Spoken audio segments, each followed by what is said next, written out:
Imagine a world with no hunger, no predators, no cold, and no real danger. Everything you need is already there. It sounds like paradise, a place where the old problems of being human have finally been solved. When you are hungry, food appears. When you are tired, there is a soft place to rest. When you are bored, entertainment waits for you. There is no need to hunt, no need to fight the weather, no need to walk for miles, and no need to depend on a tribe just to survive the day. At first, this world looks like the end of suffering. But then a quieter question begins to appear. If everything is already solved for you, what is left for your mind to do? For most of human history, life was not designed to be comfortable. It was uncertain, physical, and deeply dependent on other people. Ancient humans woke up into a world that could hurt them. Hunger was real, weather mattered, injury mattered, and being alone could be dangerous. But that harsh world gave something modern comfort often removes. It gave people a role. Someone knew where water was. Someone could track animals. Someone watched children. Someone repaired tools. Someone remembered stories. These were not hobbies. They were reasons to be needed. In a small group, your presence changed the odds of survival. If you disappeared, someone noticed, because something important was missing. Your nervous system was not shaped in a world where everything arrived by pressing a button. It was shaped in a world where effort connected you to other people. And this may be one of the strangest parts of being human. We do not only want to survive. We want our survival to matter to someone else.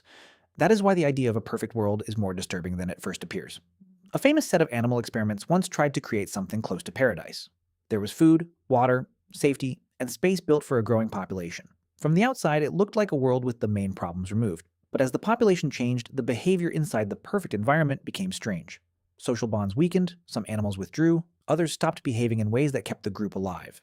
The lesson is not that humans are the same as animals in a laboratory. That would be too simple, and probably wrong, but the experiment works as a dark mirror. It asks a question we may not want to ask. What if a world can provide comfort, but still fail to provide meaning? Because survival is not the same as belonging. Safety is not the same as purpose. Full shelves are not the same as being needed. A perfect environment can remove danger, but it can also remove the pressure that once forced creatures to connect, cooperate, and grow. And when pressure disappears completely, another kind of emptiness can enter. You can see a softer version of this in modern life. Food can arrive in minutes without you knowing who cooked it, who carried it, or where it came from. Light keeps the night awake, so the day never has to end. Entertainment is always waiting, so boredom almost never has enough silence to become imagination. You can speak to hundreds of people online and still go through an entire day without feeling truly seen.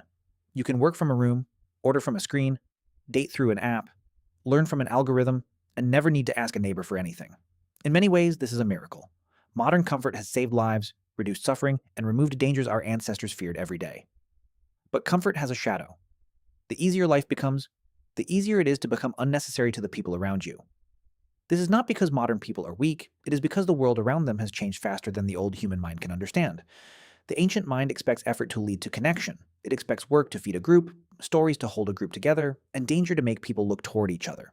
But the modern world can turn effort into private achievement, stories into content, and danger into something handled by systems you never see. So a person can have food, shelter, safety, entertainment, and choices, and still feel a strange emptiness they cannot explain.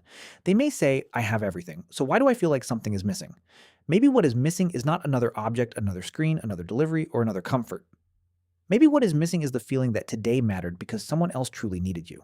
In the old world, meaning was not always something people had to search for. Often it was built into the day. You carried water because people would drink it. You gathered food because children would eat it. You stayed alert because danger was real.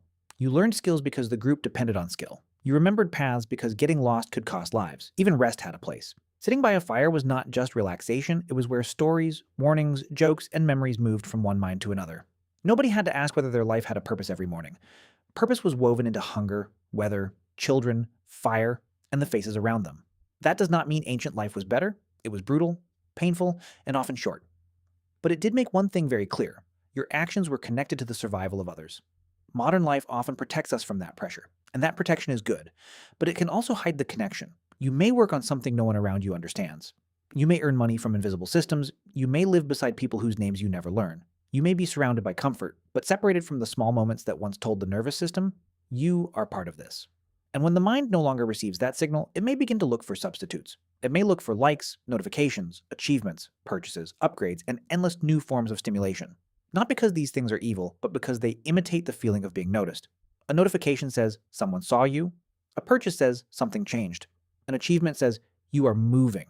But the feeling often fades quickly, Because what the older part of the mind wants is not just attention, it wants a significance. It wants to feel that your absence would matter. This is the hidden danger of a world that becomes too easy. Not that people suddenly become lazy, not that comfort is bad, not that suffering is good. The danger is that a life can become smooth enough to remove the friction that once gave people shape. Without challenge, competence has nowhere to grow. Without dependence, connection becomes optional. Without responsibility, freedom can start to feel weightless. And without a role, the self can begin to blur. This may be why a perfect world can feel strangely empty. It gives the body what it needs, but not always the mind. The body wants warmth, food, safety, and rest. The mind wants something more difficult. It wants a place in the story. It wants to be useful. It wants to be trusted. It wants to be missed. It wants to be part of a world where its choices touch other lives. A perfect world may give you everything except that. And maybe that is why the fantasy of paradise has a dark side. Because if nothing is required of you, nothing may reveal who you are. If nobody depends on you, comfort can begin to feel like a beautiful room with no door. If every need is met before you even speak, you may stop feeling grateful and start feeling invisible. Maybe humans were never built for a world with no struggle at all. Maybe we were built for a world where struggle gave us a place, a role, and a reason to need each other. And maybe the dark side of a perfect world is not that it gives us too little. Maybe it gives us everything except a reason to matter.